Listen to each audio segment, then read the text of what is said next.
This is the Lone Crater YouTube. We hope this video helps. You start by confirming essentials so you don't chase phantom problems. Inspect the charger and cable for frays, bent pins, or dirt. Blow or brush out the watch port gently. Once done, remove any case, cover, or magnetic strap that can block contacts and place the watch squarely on the charging puck.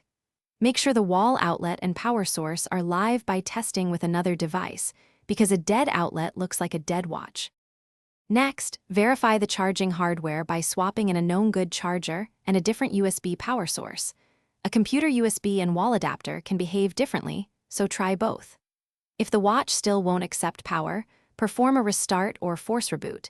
This can clear firmware hangs that block charging.